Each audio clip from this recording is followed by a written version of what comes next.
Yo, this is Rampantilla in the day,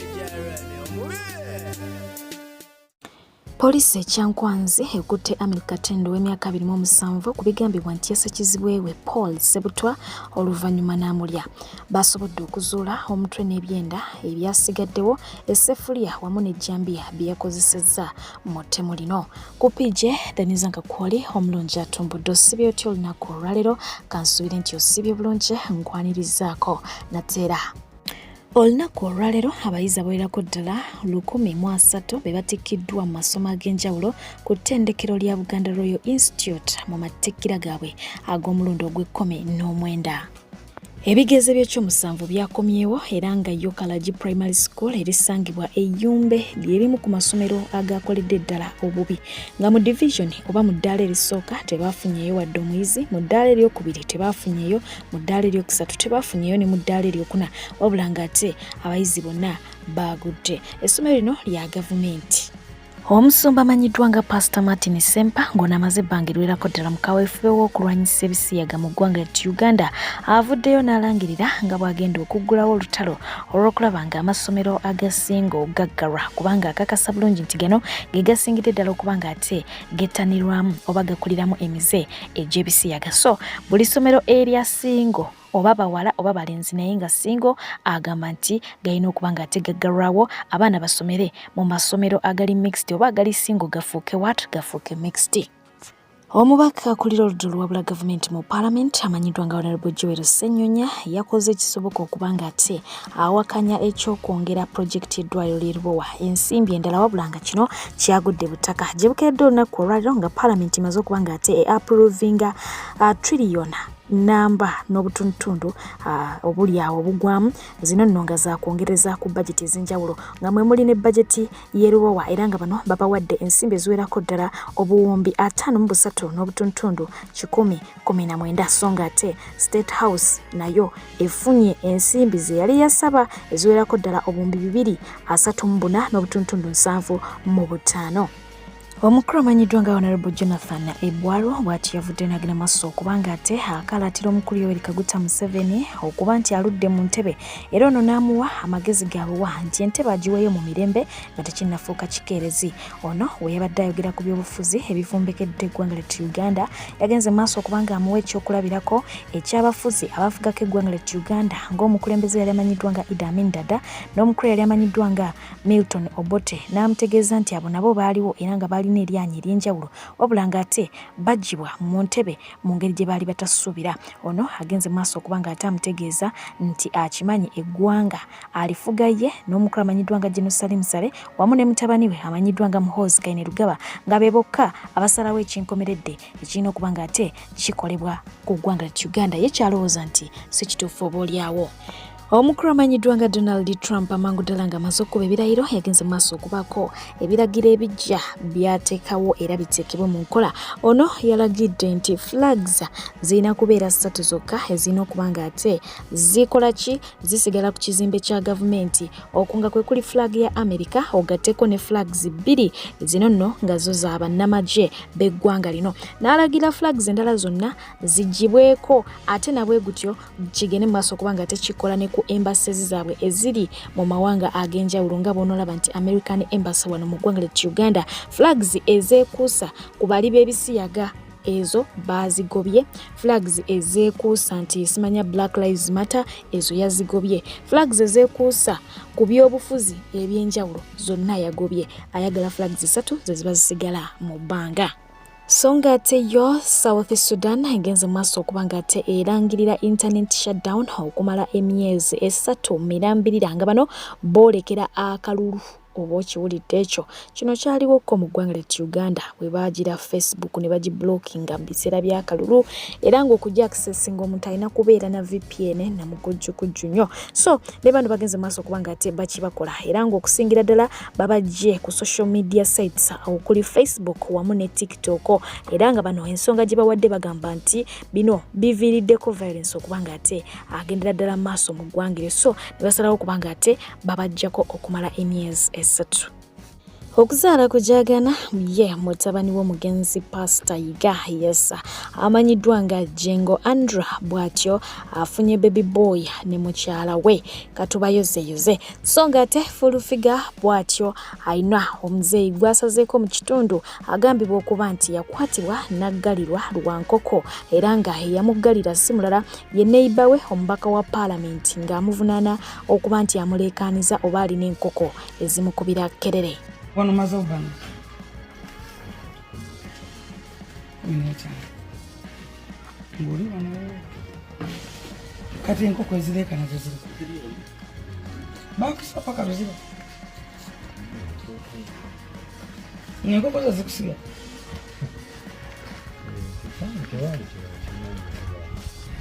Kuba yali solution okutanya. Abagagga be wadedembe ono yenda ibakusiba ono si mukiisa wa parliament sente za PDM tezaita parliament muzeeyi nakati ali mukyala atambula kukubiriza abantu kuwunda nakwa omusajja ng'ono akolesa nyini agema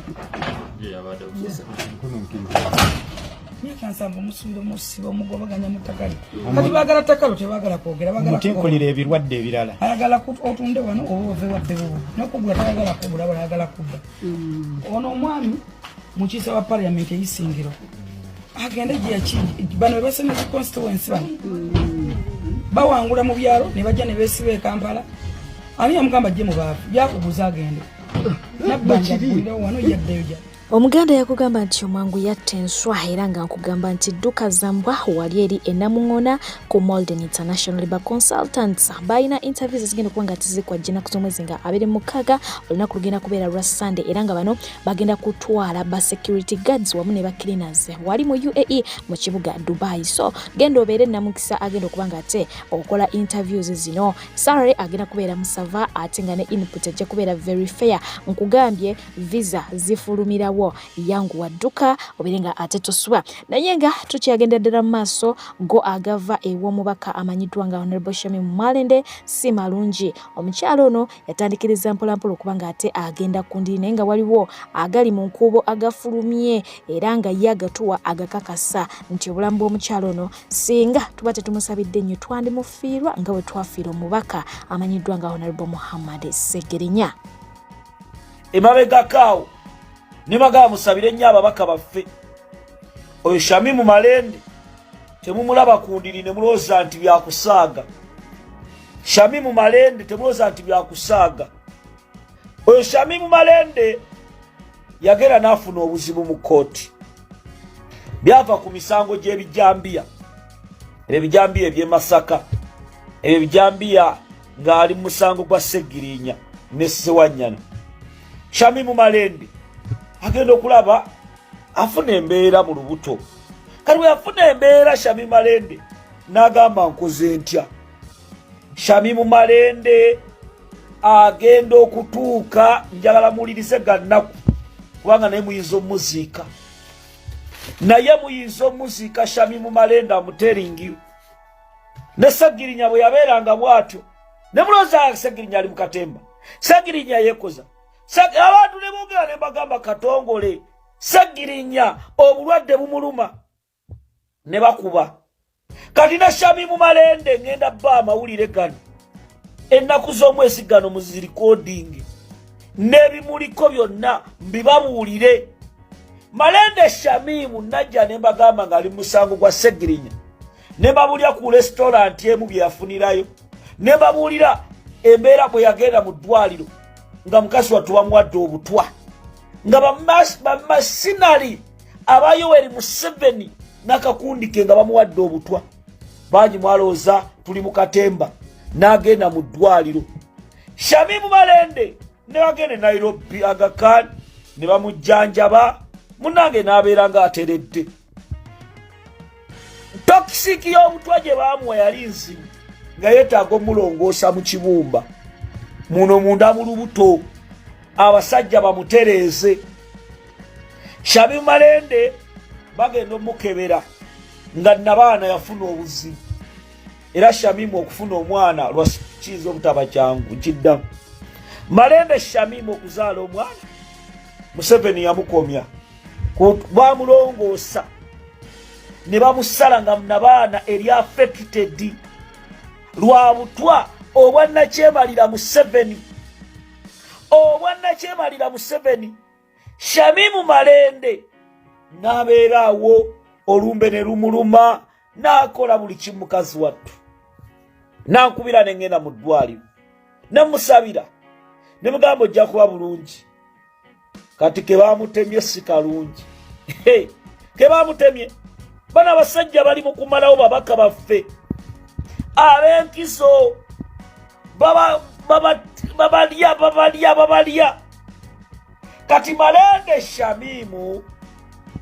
bwe bamala omulongoosa ng'omukazi ne bamusala olubuto abasajja ku paalamenti ensitula gye baamusitulamu yali kantakalasi baamusitula ne bamukosa olubuto luno ne lufuna ekizibu ne gundi ze baatunga ne zikutuka Malende ekimuluma munda ekimulya naye takitegeera okulya kizibu gyali ayina ekintu ekimukolokoota kuno oyinza okugamba kansa temulowooza Shamimu Malende obutaziika Ssegirinya nti yabadde ali mulwali era musabire Shamimu Malende kubanga bw'omutunuulira ndaba ayogera Ssegirinya byasembayo okwogera timunnange mpulira obulamu siina katongole munsabire pulezidenti yagenze n'amulabako yuyo Shamimu Malende yuyo yagenda n'agejjagejja ebitategeerekeka buno obutwanga bwe bawa bagikyanju Shamimu agejjagejja ebitategeereka tugamba Shamimu ng'ogejja ebigere ne bigejja ebigere gwe mutunuulire mulabe si Shamimu Malende n'agejja ebintu ebitategeerekeka nakyemalira ng'ali stedo eyali personal assistant w'omukulamanyiddwa nga Honorable Muhammad Ssegirinya Alex era ngono yasuubiza okuba nga ate yeesimbawo bw'atyo avuddeyo n'ategeeza nga kati bw'adoptins oba bw'atutte erinnya erya Muhammad olwo nno kimwanguyira okuba nga ate afeetinga mu ngatto z'omugenzi jjukira nti agenda kwesimbawo mu kifo omugenzi kyennyini kye yalimu naye ng'ate jjukira nti bino bigenza okubaawo nga tulinayo ensonga z'omuto Naggirinya Shifra abaana ba Ssegirinya bonna abo buwala babayita Bannaggirinya oba okitegedde naye nga amanya gaabwe gano agasembayo gegawukana kati Naggirinya Shifra ye yali komoni nnyo mu maaso g'abangi amawulire gavuddeyo emabega kaawo nga galaga nti omwana ono yali yababulako okuviira ddala mu lumbe era nga bagenze maaso okuba nga ate beekubira omulanga wabula nga ate gye byaggweredde kyazuuliddwa nti omwana yali yatwalibwa ewa ssengaawe gye yali abeera era ng'agamba nti taata gye yali yamulaamira oba gye yali yamutegeeza okuba nga abeera asobola okuba nga ate asoma bangi bagenze maaso okuba nga ate bainterpreting embeera eno nga bakola ki bwe baagala waliwo abagambye okusinziira ku mwana ebigambo bye oba omuwuliriza bulungi yandiba nga tayagala maama we kaakati ye mwana muto akola bukozi ekyo naye kyaba akoze ki kyaba alagiddwa weewaawo ye Naalongo Kitone avuddeyo n'alaga nti si musanyufu n'abo abagenda ne Naggirinya ne baba nga ate maama wa Naggirinya mbo bamuboosezza amaaso. Mwasuze mutya mikwano kansobere mwasuze bulungi yenze Naalongo Kitone nampijja muko omusajja wane wabaze nkedde mbabuuzeeko ate mbeeko kyempisaawo eri abazadde b'oku app eno ndi omu ku bazadde b'oku app eno abatagenda kukkiriza kajoogerezo na kamanyiiro eri ku baana be mutazadde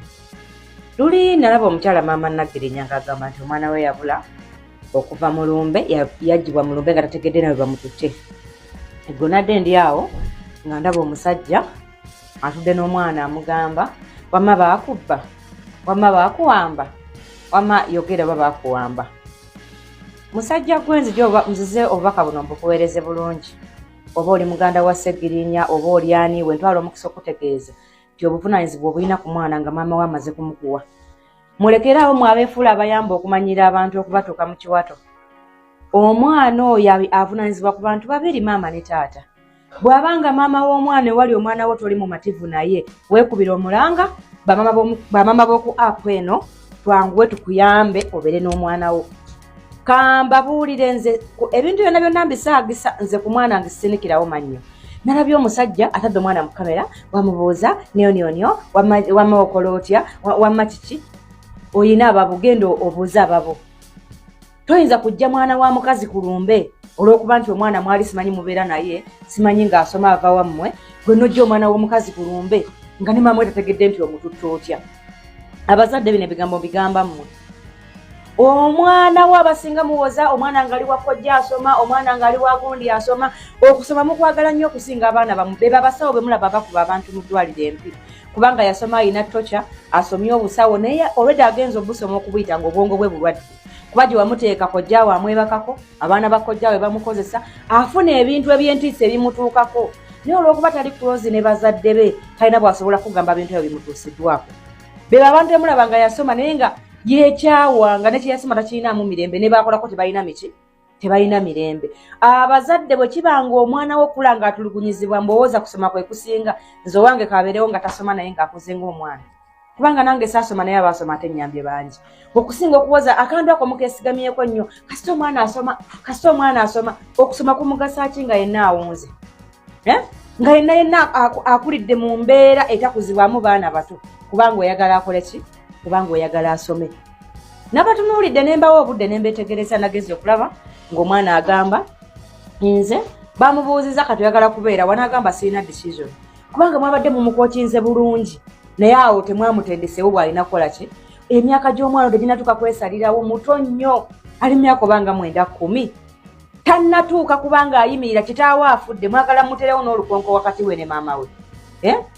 oba gwe ssenga w'omwana oba gwani olwaleero byonna bye mukukusa mubikukuse nga maama Nagirinya amaze kukkiriza so si kumukaka omwana gamba jakujjanga nkulaye bwe nti jakujjanga nkusooka Amasegenyala afudde alina omwana omu obuyambi tubwagala kituufu naye tokkirizanga okuwa obuyambi nga bukumanyiiza omwana wo omwana kyakula akumanyiriddemu ne bw'alibeera nansi tali kujjanjaba kuba ajja kukula nga akimanyi nti maama wange teyalina buki buvunaanyizibwa zabanga endifa nabo ndituula nabo mu kkubo bonna ensi we eribeegaanye abaana bange balinziika nabo naye mulekeraawo okuwa abantu ababamanyira ne mubawa abaana bamwe bakule nga n'omwana we akumanyiira nga n'omwana alabira ddala nti maama teyanfaako nze nakula ne ssenga maama Nagirinya wonna woosula whatever it is kasita weebakawo nti kutwala kwata omwana woosule naye kubanga sipiika yagamba ajja kumuweera ne bwana batamuweeredde kuba ajja kukula naye leka abantu abalina omwana wo nga bakulabira mu kifaananyi ekyokulengeza atuuka n'okumujja ku lumbege gwe yamuzaala tomanyi kitegeeza n'omwana agenda kula alengezza ggwe kubanga ebigambo byakwogerako gy'abeera tobikola ki tobimanyi abantu abayamba abaana baffe nga mutumanyiira mulekereyo okubayamba abeerewo nga bwali Katonda yalimanyi kuba Katonda yasalawo vidiyo eyo yannyiizizza nnyo saagala kulaba musajja nga weerezaaleza omwana atali wuwo kubanga tulabye bangi ababakaka ababakozeeko ebyensonyi mwabeefula nti mubafaako nnyo weerezaaleza omwana wa muno omwebuuzisabuuzisa ebigambo stupid naye nga mu mbeera yonna teweerabira nti aba Jevic Yes Properties Limited weebali okuba nga bakuguza ettaka ery'ekyapa n'eritali ate ku bbeeyi ensaamusaamu okusinziira ku wawono bweyagede nagga nti tuyina Masaka Road, tuyina Mityana Road, tuyina Hoima Road, tuyina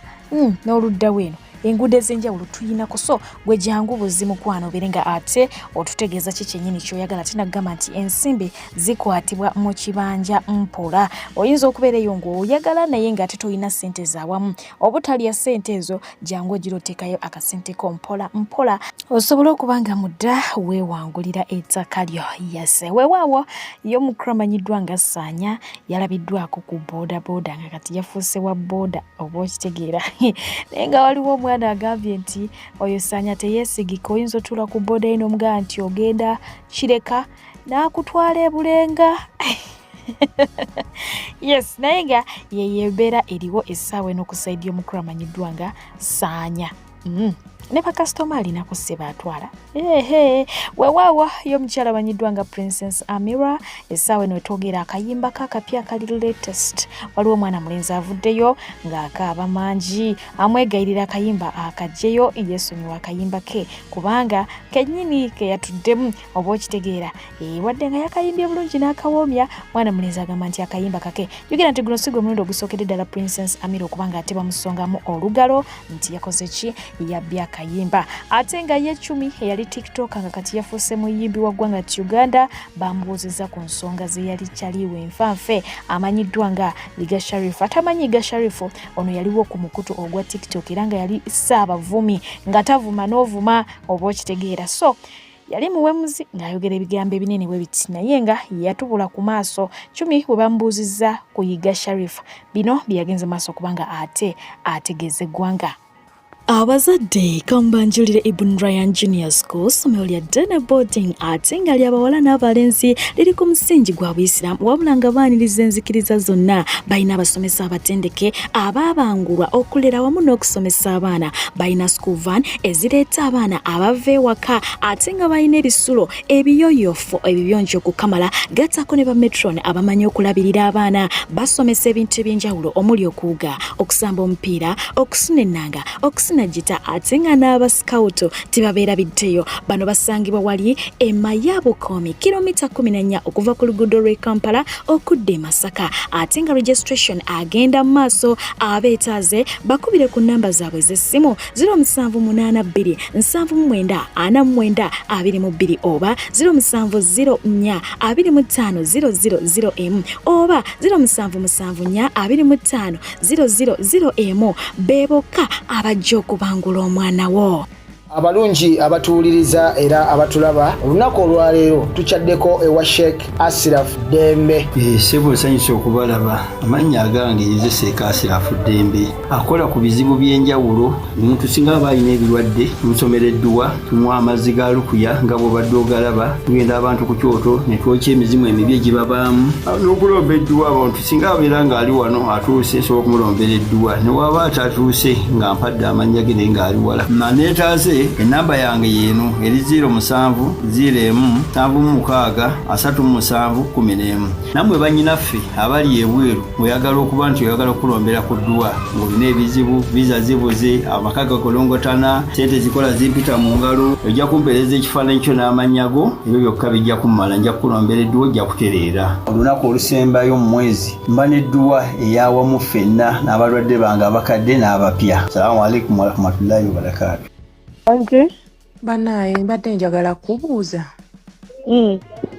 Liga Sharifu aliwa? Liga Sharifu yani ate? Banaye ate bwe wafuuse superstar ate maama buli omu tokyamujjukira. Ogamba omulenzi gwe nabeeranga naye? Oyo aliko kikuba mutwe. Maama yaddawa? Aleyo mukyalo. Njagala kano ka voice note nga tereka abantu ku gundi ku TikTok kubanga waliwo ekitagatta Liga Sharifu. Waize ebintu by'okundi kodinga tugenda tunyumya ebintu nga tunyumya babiri ngendo tusanga. Kanti mulina food for the soul munansonyi wamwe namba geya nawe bw'ofuna obudde Chumi ngeya. Ofaato. Mukama Katonda wange. Geya. Kati ne bino bya Liga Sharifu biri kodinze. Anti wulira abantu buli omu gwakozesanga ekyokuvuma. Tobeeranga Liga Sharifu nga bwe twabeeranga ku kyalo nga kuliko obwana obwononefu. Togende bwa maama wo obwana biki otegeera. Kati olaba wamukejji. Buli omuntu alina okuba obulungi kuba kati ffenna bwe tunaagaggawala ani anaasima ttooyi. Bina kati okitegeeza Liga Sharifu asima ttooyi. Kati tusobola kugaggawala ate ne Liga Sharifu n'agaggawala. Era nawe tobeerawo nolowooza mbu buli omu alina okugaggawala buli omu alina okuba nga ali bulungi nnyo waliwo alina okuba mu mbeera embi ng'omuyambako. Yes, kati Liga Sharifu alina empisa gye yayisaamu abantu etali nnungi nanga alina empisa gye yampisaamu ate abantu kino bakigenderere bw'oba okola omuntu w'ekibi manya nti Katonda akulaba.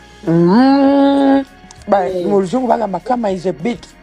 Yes, wano Katonda yatulinako obuyinza. Katonda yasaanidde okukola ekibi n'ekirungi. Katonda yalina okutusasuza n'akusasuza ekibi n'ekirungi so si omuntu. Yes, kati kubagga omuntu lwaki oyoga yeyandyamu olukookonsiba.